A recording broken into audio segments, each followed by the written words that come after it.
कशी आहेस वाहिनी? बरी आहेस ना? पाव पडते तुझे. हां, पोराचा लग्न ठरवलंय. बरंच तर असणार तू. अजून काय करायचं? चला आता काय करणार. बघितलं आई, मला घ्यायला पण आलेला हा आणि त्याच्या माहेरच्या लोकांना गेलाय गाड्या घोंड्या घेऊन. अरे काय समजत नाही का, मी सख्खी बहीण आहे त्याची, सख्खी एकूण ती एक आहे मी, आणि मला घ्यायला कोण नाही, कुत्रा पण नव्हता आलेला. मला तर वाटतं या बाईनी ना माझ्या भावावर ना काहीतरी नजर टोटका बिटका केला, काय करणी बिरणी करून आली ती. मला काय सांगायचं ह्याला, माझ्याशी बोलत पण नाही हा. काय करायचं ह्या लोकांचा.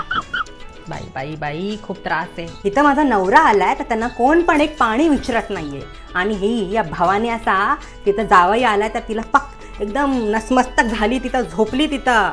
भवानी भपट भवानी. अरे लग्न झाल्यानंतर मी तर जाणारच होते. मी तर माझ्या पोराची मुलं गप्प बसली आहे, नाहीतर मी आज काय केलं असता. जाऊ दे बाई, जाऊ दे, सोड, काय बोलायचं.